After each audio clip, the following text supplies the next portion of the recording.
Hey guys, welcome back to my channel. My kid went down for a nap, so I went ahead and sat down to film this right now. So I'm gonna be speaking a little bit low. Turn up your volume. Turn it up, okay? I'm doing what I can. Okay, I wanted to talk about the fall Chanel nail polishes. I know I'm late on this, but I did want to dedicate a video only to the polishes I picked up, because I did pick up 4 and I didn't want that other video to be too long.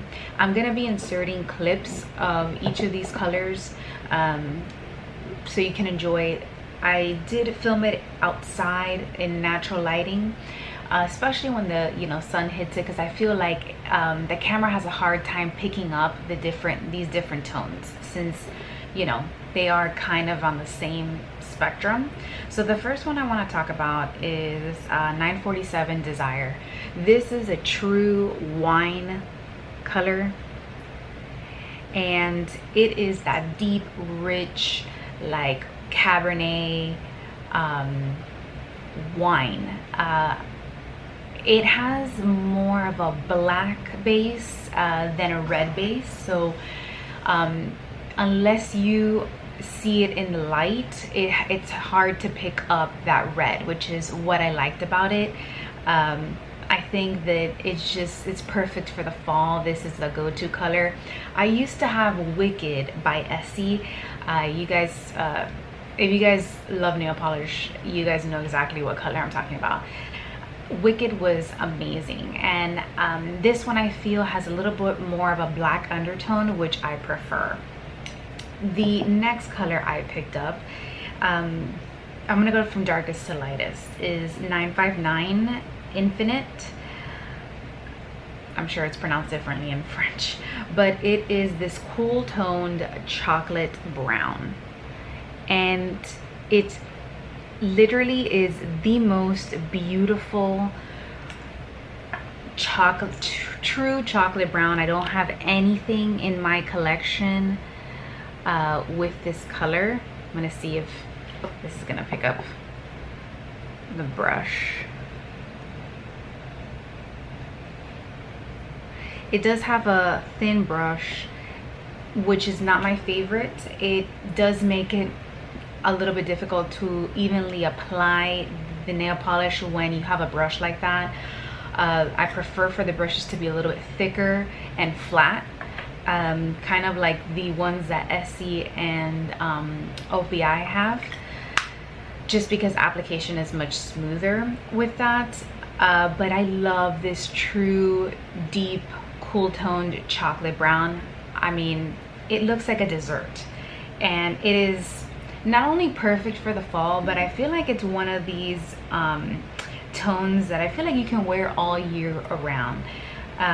So I know, if you guys don't know Michelle Wong, I mean, you're living under a rock, but Michelle Wong often wears like this chestnut kind of color, and it's absolutely gorgeous. So I did pick this up because I feel like this is a color I can wear all year round. The next one I picked up is 957 Impulsion, and this one, it's kind of looks to me like a dirty caramel color. It's absolutely gorgeous. Again, it looks like something I want to eat, but this definitely gives me all of the fall vibes. I absolutely love this undertone. It is gorgeous. The nail polishes are very opaque. This is not my first Chanel nail polish that I own. I have played with this formula before, and it is a very good formula. The lasting power is absolutely amazing, and the pigmentation is there. The last and final color I want to talk about is 959 Inspiration. And this one, when I saw it, I knew immediately I was gonna pick it up. And this is more kind of like a true caramel color. It's something that I feel like I would see on a candy apple, you know, when they dip the apples into the caramel. I live in Florida, so Disney is like a big thing here, and they have this candy shop called Kilwins, and they make the apples in front of you. Like, so they have this huge window, and then they have a ton of apples, and you can see them dipping them into that thick caramel and setting them on the side, and you can just see the caramel dripping. And that's exactly what this color reminds me of. It's absolutely stunning, and I think that it looks a little bit different depending on your skin tone. So I'm between light, I'm a light medium. I can play with that range a little bit more, but I find that when I've seen this color on people with fair skin and deep skin, it does look much more different. Like the undertone doesn't, I guess, look the same obviously on camera. But I needed to have this color, and I don't have anything in my collection that looks like this. Now, if you are new to the Chanel formula, you will love it. However, if you're going to pick something up, I suggest you pick something that you don't have, or something you know you're going to use all the time. So for example, Desir is not a nail polish color that I don't have. I've run out of it, but I can easily purchase Wicked from Essie. I think it's like one of their like original colors that they always carry. But because this had more of a black undertone, and although it has a red, because it has sort of like a cool toned effect to it. I feel like Wicked has a little bit more of a red base to it. So this I absolutely love, and I know that I'm gonna get a ton of use out of this because this is a color I wear a lot.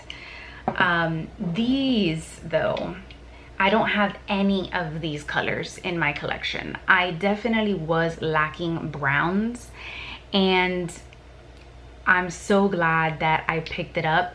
So you can see on camera that these two colors, the camera has a hard time picking up the undertone of each of them. And look, when I put Desir next to Infinite, the camera has a hard time picking it up, which is why I wanted to swatch them on my fingernails so that you guys could see. I'm gonna turn these bottles sideways so that you can see the colors. But definitely on the nail and to the naked eye, you can definitely see the difference in tone.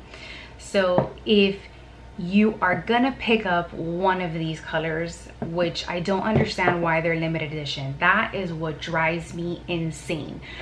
Chanel needed to expand their nude collection, and a lot of the lipsticks were limited edition, and the nail polishes are supposedly limited edition as well.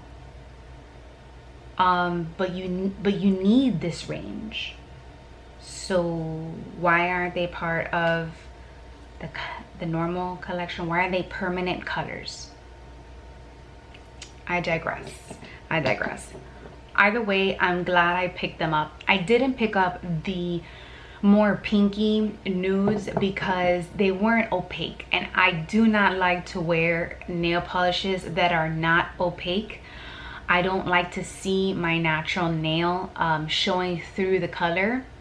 It's my personal preference. I know a lot of people that do like that. I personally don't. So a lot, if not, I would say 95% of my nail polishes are very opaque, and they are darker tones. So whether it is a pink, whether it is a purple, whether it's a white, it's always gonna be heavy in pigmentation, so that in 2 coats, I know that I can't see my nail underneath. Even with glitters, I will not pick up a glitter or a shimmer that I cannot build up to have that kind of opacity. I did pick up, spoiler alert, all 3 nail polishes from the winter collection, and I did pick up that topper coat only because I do plan it to wear on top of that khaki green that kind of looks like this nail polish I have on now. I don't know the name of this nail polish. I usually always list the name of my nail polishes in the description below. The reason I don't know the color for this is because this was a tiny, you remember when Sephora used to make those tiny little nail polish collections? Well, they did a collaboration with OPI, and that's how old this nail color is, and it doesn't have a name on the bottle. It's just, so because I'm running out of that, it's a tiny little bottle. I love this color, and I kind of been hoarding it for many years because I haven't been able to find that exact shade. I picked up that Clair de Lune color that kind of looks like this from the winter collection, so I'm really excited to try it with that topper shade. Now, from what I've seen, the topper shade, it doesn't have chunky glitters, which is not going to make it super difficult to take off, because that's another thing. I also will not buy a glitter shade that has those fat chunks of glitter, because if you have natural nails like I do, it is absolutely impossible to take them off with acetone. You're there for like an hour trying to take off the chunks of glitter that are sticking to your nail. So yes, I'm very picky with the formula of nail polish that I pick up and what I like, just because I have a specific aesthetic that I go for. But if you are that person that loves those light translucent nudes, the nude version of this line, it was just beautiful. Beautiful pinks, beautiful beige tones. They had really pretty like terracotta pink shades as well. Erin Nicole picked one up that was absolutely stunning, of course, and it looks beautiful with her particular skin tone. That kind of pink terracotta doesn't look good on my skin. It doesn't matter whether I'm tan or in the winter time. I don't know, it just doesn't agree with the undertone of my skin, so I didn't pick up any of those. Anyways, I wanted to keep this short and sweet because I did only pick up 4. But I wanted to show you which ones I picked up, because some of these colors are still available either at Nordstrom, Saks, Bloomingdale's, the Chanel website, and the boutiques. A lot of the times, just because you don't see something in stock on the website doesn't mean they don't have it in the boutiques. So if you like any of these colors, I would do some research, check online, call the stores, because you cannot rely on the online stock. A lot of the times the store will have it, and online it says that it's out of stock. It is what it is. I hope that you enjoyed this video, you guys. Thank you so much for watching, and I know I'm gonna get a ton of questions on this green cardigan. I actually got this from the Loft. If I find it, I will leave the style number below. It is one of my favorite shades of green. I have a lot of green sweaters, a lot of green clothing. It is my favorite color, so I'm just gonna let you know right now, from fall to New Year's, there's gonna be a lot of green tones that you're gonna see on this channel.